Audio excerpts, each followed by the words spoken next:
Jay Storms! And I would like to welcome all of you back here to the channel on YouTube.com, as of course, you already know who I am, Mr. Controversy, and the operator of the best damn Twitter handle known to mankind. This is, of course, the Lightning Flash update for July 27th, 2018, the final Lightning Flash update for July. Now, I got some very interesting news, rumors, and reports concerning Andrade Cien Almas and possibly Stephanie McMahon. Possibly Stephanie McMahon competing at a pay-per-view coming up. But of course, we're going to get through the weekly show reviews as well. Now, you know what? I was originally planning on going over Monday Night Raw, but I'm deciding against it because tomorrow is, of course, the third annual special edition Storm Stream with my man Jake Salig. If you want to go follow him on Twitter at WokenJakeSalig. He's going to be coming on the channel to discuss the hottest wrestling topics. So we're going to save the Monday Night Raw review and a little rant for tomorrow's Storm Stream. But I will say this about Monday Night Raw. The only thing I'm going to say about Monday Night Raw concerning SummerSlam is the way that the shows have been playing out, they really have no idea which direction they want to go for SummerSlam. They really don't. The way that they're just putting out matches, you know, with Rollins and Ziggler out of the blue after Ziggler just beat Rollins at Extreme Rules. Now we got another match with Strowman and Owens for the Money in the Bank briefcase. I believe that WWE is just throwing these matches together, and they have been contemplating for the past week now, and they are going to be continuing to contemplate up until SummerSlam which direction they want to go for the Universal Championship match. Because if Braun Strowman does not cash in, you can expect garbage to be thrown in the ring, Hulk Hogan NWO style. Strowman is the saving grace for that Universal Championship match. I'd even be okay with Brock Lesnar retaining, as long as that title is nowhere near Roman Reigns.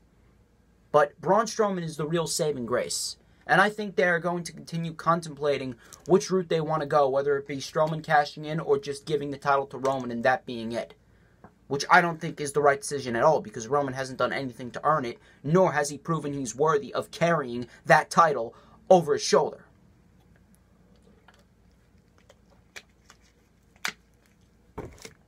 But we'll talk about Raw. We'll talk about Raw on the Storm Stream with Jake Salig tomorrow. We're going to jump right into SmackDown Live. And SmackDown Live was a great damn show. A great damn show.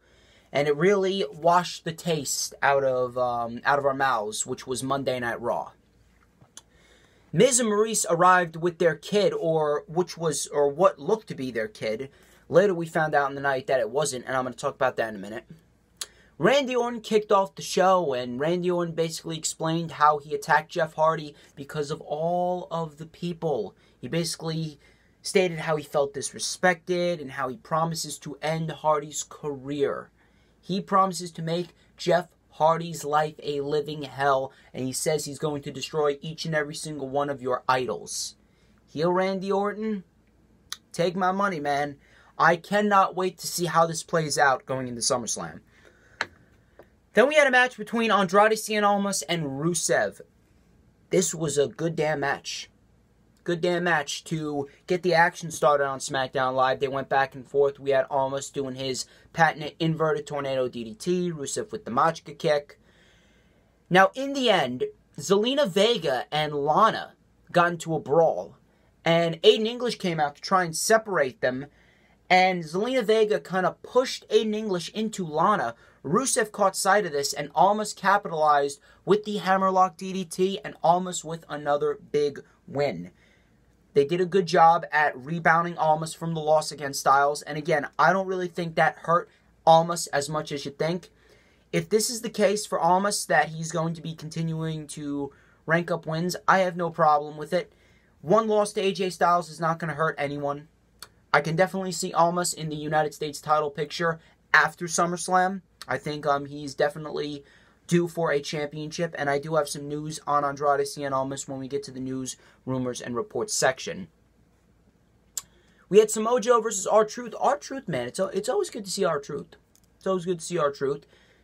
How old is he? He's like 45, 46, and he's still moving around good. R-Truth, another one of those guys that WWE needs to utilize more. He's a great damn talent. And this one basically went a minute. R-Truth got his normal offense in, and Samoa Joe capitalized, and he locked R-Truth in the Coquina clutch, and R-Truth tapped out. Joe looking as dominant as ever. Asuka picked up a quick win against Billie Kay, rebounding from her loss against Carmella. Thank God Asuka's back on the winning streak. Hopefully Asuka's back in title contention by the end of the year. She should have never lost her streak to begin with. Just saying. Then, we had Paige in the ring with AJ Styles, and Paige was going to reveal Styles' SummerSlam opponent. But Ellsworth came out, and thank God Paige fired him. Thank God. I don't really care if this is storyline or not, but keep Ellsworth off of SmackDown Live, period. Ellsworth never needed to come back to begin with. And if Ellsworth is really fired and they only brought him back just for the whole Carmella spiel with Asuka, that just shows you how pathetic WWE really is. I knew they were pathetic, but this is just taking it to a new low, even for WWE. But regardless, Ellsworth is fired. Thank the Lord. There is a God. And AJ was in the ring when Paige was escorting Ellsworth out with 2 security guards carrying him, and then they threw him out of the building. Out of nowhere, Samoa Joe comes in, blindsides AJ, and locks in the Coquina clutch. He signs the contract, and as he's walking away, with Styles coming to, he's screaming, "Tick-tock, champ! Tick-tock!" Samoa Joe, I really do hope he wins the WWE Championship in this feud. I don't think it's going to be at SummerSlam, but I think it should be at Hell in a Cell come September. Joe is the right man to take it off of Styles. He said in the back, in an interview, or not an interview, in a run-in with Paige, that what Paige had planned for him is pedestrian, but what he just did was phenomenal. Samoa Joe, I cannot wait to see this match at SummerSlam. Hopefully we do not get a WrestleMania situation where Vince is going to sabotage the match and basically tell him to slow it down for Roman Lesnar. I really hope not. But regardless, that was a great damn segment. I can't wait to see the rest of this build. Becky Lynch then defeated Carmella. This was Carmella's best match as champion. That's just a testament to how good Becky Lynch really is. I hate Carmella, you know that. I've stated over and over and over again that I regret that she should have even beat Charlotte at Backlash. I regret saying that she should have cashed in successfully. I regret saying that Carmella was worthy of the SmackDown Women's Championship. Her wrestling ability is terrible. She cannot cut promos.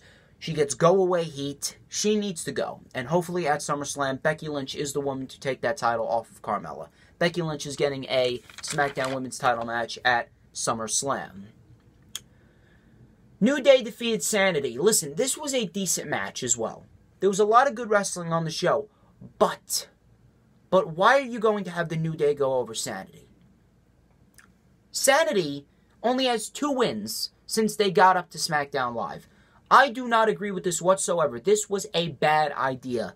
Sanity would have been the perfect team, and I've been calling it for months, to take the titles off of the Bludgeon Brothers. Why wouldn't you go ahead and put 2 dominant teams like Sanity and the Bludgeon Brothers in the ring at the second biggest pay-per-view of the year?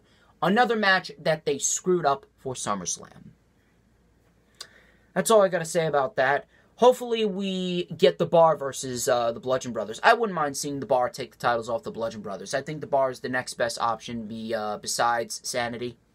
We got the Bar versus the Usos next week. Then we had the Miz and Mrs. premiere party. And Miz was going on and on. He had what we thought was Monroe Sky in like a kangaroo sack wrapped around his chest. And Bryan actually sabotaged a promo package with all of Miz's failures and Miz getting beaten down. And out of nowhere, Bryan says, "You know what? Let me go down there and apologize to your face." Bryan comes out, takes out the security.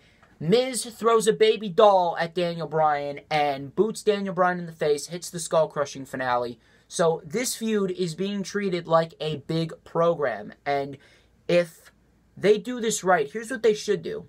Have The Miz lose to Daniel Bryan at SummerSlam. Then Daniel Bryan and Miz have a rematch at Hell in a Cell. The Miz wins, injures Daniel Bryan per storyline, and takes Daniel Bryan off of television until the Royal Rumble. Samoa Joe wins the WWE title from AJ Styles at Hell in a Cell. Samoa Joe loses the WWE title to The Miz at TLC in a multi-man match. Since TLC has been moved to December, that's why we're getting Evolution in October, the all-women's pay-per-view. Miz can win the title at TLC in December, hold the title to WrestleMania. Bryan makes his return at the Rumble. Bryan wins the Rumble. Miz and Bryan for the WWE title. That is your rubber match. Great episode of SmackDown Live. 205 Live, another great episode of 205 Live, man. If you're not watching 205 Live, you are living life as a wrestling fan wrong. Akira Tozawa defeated Jack Gallagher in a good match to start the show. Tozawa was then walking towards Drake Maverick. He approached Drake Maverick and said, I want a rematch with Lio Rush, since Maverick was sitting at ringside. And Lio Rush, obviously being his cocky, conceited self, later on in the show said, you know what, Tozawa should keep his mouth shut. He already got defeated by the Man of the Hour. I would love to see a rematch because I feel like they went a little too quick in the last match. I really think they could put on a show stealer if given the proper amount of time. We then had Kalisto and Lince Dorado defeating a couple of jobbers. Obviously, they're getting back in their winning waves. Waves, whatever you want to call it. But Kalisto and Lince Dorado with a win over a couple of jobbers. Good to see them win. We had a fatal four-way, and this was a great damn match. Matter of fact, this match and the NXT Championship match between Tommaso Ciampa and Aleister Black, those two matches, if you have not seen those two matches, I encourage everyone to put this video on pause. Go back and watch these matches. Those matches were fantastic in every sense of the word. This fatal four-way match was a great damn match to close out 205 Live. Gulak, Atami, TJP, and Mustafa Ali, four of the hardest workers that they got in that cruiserweight division, putting in everything. TJP continuing to impress me with those double submissions, triple submissions, whatever he does. Drew Gulak being that sly dick-like heel that he is, saying he respects Itami, shake my hand, and just slaps the shit out of Hideo Itami. Hideo Itami and Drew Gulak trading punch after slap after kick. I love that. And then we had Mustafa Ali. Mustafa Ali joined the fray, hitting that beautiful DDT on Gulak. We had the X Factor on TJP. We had Mustafa Ali do that beautiful somersault plancha over the top rope, taking out Itami and Gulak. Mustafa Ali then hit the 054, but Hideo Itami pulled him out. And Mustafa Ali was wedged between the steps. And Hideo Itami did that running drop kick, that running shotgun drop kick to the steps, just like he did against Cedric in their cruiserweight title match. And then Drew Gulak slid Mustafa back into the ring, threw Hideo Itami into the LED post. Drew locked in the Gulak, and Gulak took it home. Drew Gulak, I called it. Drew Gulak is the new #1 contender for the Cruiserweight Championship. They must have that match take place on 205 Live, and then you can build towards the rematch with Mustafa and Cedric. But if you want to do this match at SummerSlam, I wouldn't mind, because then you have the opportunity of having Gulak win the title, and then building a storyline around Mustafa Ali trying to go through Drew Gulak in order to win that title. And that would be a great storyline, but I would much rather see Mustafa and Cedric in a rematch at SummerSlam. But overall, great match. Drew Gulak wins. I'm proud of Drew Gulak. Cannot wait to see Drew Gulak versus Cedric Alexander down the line. NXT, man. NXT. I cannot wait for NXT TakeOver Brooklyn. I cannot wait. I'm literally foaming at the mouth for August 18th to get here already. I cannot wait for NXT TakeOver Brooklyn. Adam Cole started off the show with Sean Maluta, and he defeated Sean Maluta in quick fashion. He cut a promo, and then he says he always grants opportunities defending the North American title. Ricochet comes out, and he challenges Adam Cole to a match at TakeOver Brooklyn 4. He rejects Ricochet. Cole then seemed insulted because Ricochet said, "Yeah, you're just a coward like I thought you were." Cole then enlisted the help of his Undisputed Era buddies, but then the War Raiders came out, and then they tried to escape through the crowd. Then Mustache Mountain came out, and Mustache Mountain then attacked Undisputed Era. So obviously they're building towards that rematch with Mustache Mountain and the War Raiders. Keep an eye on the War Raiders because they could be involved in War Games come November. Great segment to start NXT. We had a contract signing between Kairi Sane and Shayna Baszler. Shayna just doing what Shayna Baszler does best, just bash Kairi, just be the confident, cocky bitch that she is. Kairi says that Shayna knows it, and she knows it. Kairi knows it, Shayna knows it, even William Regal knows it. Kairi Sane can beat Shayna Baszler. So we're going to see how that plays out. I really think that this match is going to have the best storytelling out of all the matches. It may not be the best match of the night, but this match is without a doubt going to have the best storytelling. Because Kairi Sane is almost like the Japanese combination of Nakamura and Daniel Bryan. Because she's got that lovable babyface aspect, and she's got a great character to her. So the storytelling in this match is going to be damn good, mark my words. Lacey Evans then defeated a jobber. Obviously, Lacey Evans getting back in her winning ways. And then, I believe we had a little confrontation with Shayna Baszler and Candice LeRae. So, if they want to go ahead and push Candice LeRae versus Shayna Baszler after Brooklyn, I wouldn't mind that because then you got the opportunity of having Candice LeRae fight Shayna Baszler and have Candice LeRae be the woman to defeat Shayna Baszler and send her to the main roster. But the question is, what is Shayna Baszler going to do on the main roster? Is she going to go to Raw or is she going to go to SmackDown? If they want to bring her up, then they're going to bring her up. But I think that Shayna Baszler should stay in NXT just a little bit longer to put over some talent. Candice LeRae specifically. And then the main event was Tommaso Ciampa versus Aleister Black for the NXT Championship. This was without a doubt one of the top 3 matches in Aleister Black's WWE career thus far. Right up there with the Velveteen Dream at War Games and Adam Cole at TakeOver Philadelphia in that great Extreme Rules match. This match was a fantastic match. The crowd was hyped for it.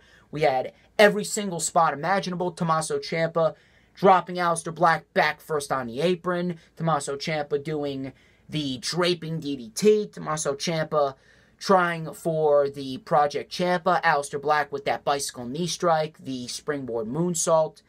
In the end, Tommaso Ciampa was tearing up the padding outside.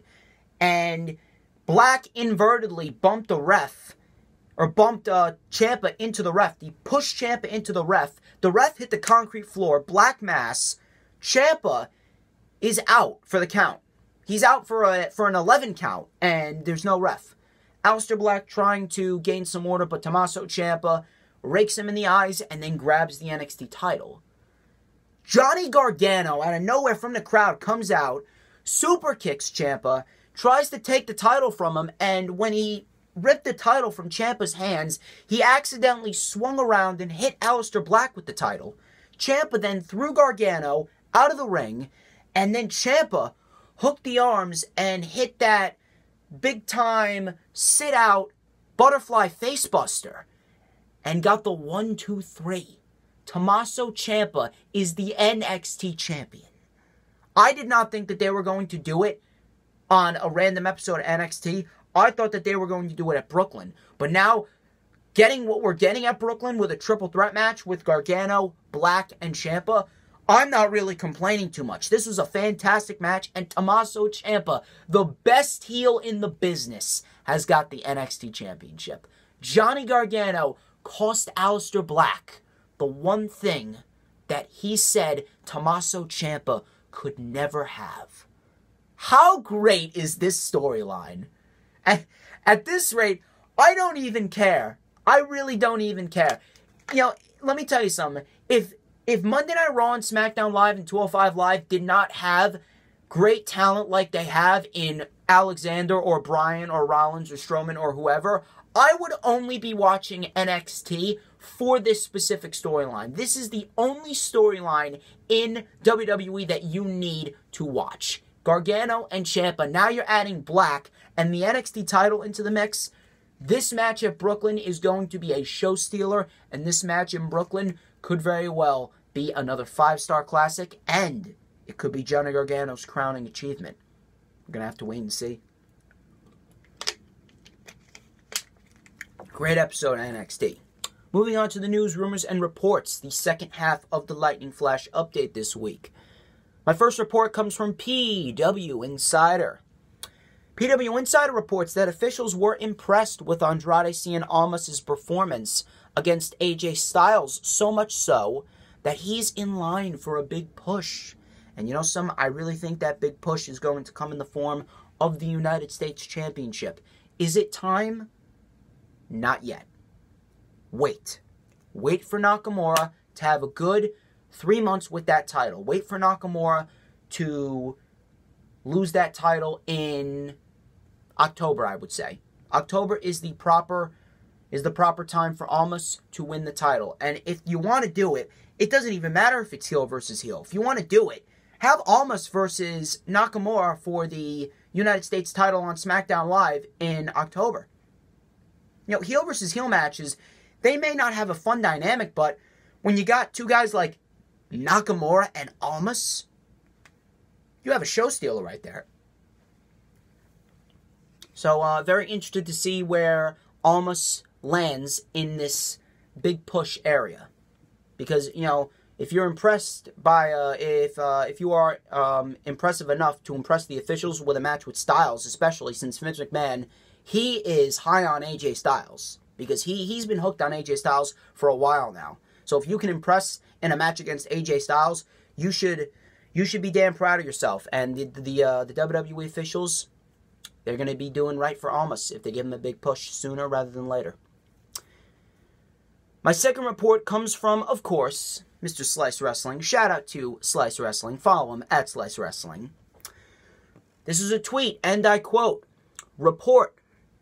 Classic women tag teams like the Bella Twins and Trish and Lita are being discussed to be involved with the first ever women's tag team championships." Now, I really don't agree with the women's tag team division at all, because women's tag team matches have been done to death. Women's tag team matches have been overkill for the past year. The past year, we've seen more multi-women tag team matches than ever. I've seen more women's tag team matches in the past 2 months than I've seen in the past 2 years between 2008 and 2010. There was barely any women's tag team matches. But now that you got teams like the Bella Twins and Trish and Lita, though those are interesting teams, the women's tag team division, it's really not going to work out. This would be overkill of the women's division and overkill towards WWE championships. What you have on your brands right now is fine. You don't need to add another championship. You don't need 5 championships on one brand, 6 championships on the other brand. What they got right now is good. Keep the brands separate. Keep the titles separate. Do not enlist and do not incarnate women's tag team championships. They are not needed. Look at what NXT is doing. NXT doesn't have women's tag team titles. And what's happening? The brand is flourishing, and the women's division is flourishing. Look at what Kairi Sane and Shayna Baszler are doing. We got Candice LeRae fighting over, supremacy in the women's division. You got Dakota Kai and Lacey Evans going at it in an undercard feud. They got a lot of undercard feuds in NXT for the women.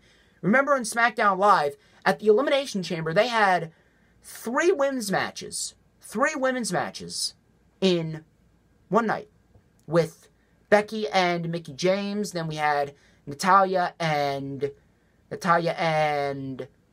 Nikki Bella, and then we had Naomi and Alexa Bliss. That right there, that is a women's division with undercard feuds and then the main title feud. Build the women's division like the upper mid-card division. No mid-card title, no tag team titles. Build it off of supremacy, hatred for one another, and then the main championship. You don't need women's tag team titles. Moving on, I got a few reports on SummerSlam and a couple of matches that could very well be confirmed. Ringside News reports that SummerSlam is going to receive some marquee matches such as Daniel Bryan versus The Miz, Jeff Hardy versus Randy Orton versus Shinsuke Nakamura for the U.S. title, the B-Team versus The Revival versus the Deleters of Worlds for the Raw Tag Team titles, and John Cena versus The Undertaker. All those matches will take place. We're going to have to see how that plays out. I would not be against it, but I don't know about the B-Team, Revival, and then the Deleters of Worlds. I mean, put it this way: those teams could very well end up putting on a good match, but if you're going to have that match, then the Revival better walk out victorious. You're not going to put the Revival in there when the Deleters of Worlds have already seen their day, and then the B-Team, they're not really doing anything with the titles. So the Revival need to take those titles at SummerSlam if they are to be put in that situation. My next report comes from Sky Sports. According to an interview with Sky Sports by way of Cage Side Seats, Stephanie McMahon has fueled speculation that she could be wrestling at WWE Evolution. I don't agree with this whatsoever. Stephanie McMahon is already an egomaniac behind the scenes. Stephanie McMahon already comes off as an egomaniac on television. If she wrestles at WWE Evolution, I mean, that would just prove my point and prove everyone's point that's been saying that for God knows how long. I really don't want to see Stephanie McMahon wrestle, especially at Evolution. All women's pay-per-view, what you got right now, all 3 championships across all 3 brands are being defended, and then the finals of the Mae Young Classic. You don't need Stephanie McMahon competing on the show. Those 4 matches, the 3 title matches and then the Mae Young Classic finals, that pay-per-view is going to sell itself based on those 4 matches. So you're fine. You don't need to wrestle Steph. Please do everyone a favor and stay out of it. Sit on the sidelines. And then my final report actually comes from the Wrestling Observer newsletter. Dave Meltzer reported that Vince McMahon is clearly unhappy with Chris Jericho working the match against Tetsuya Naito. So apparently Vince McMahon was not happy with Chris Jericho going back to Japan for another match.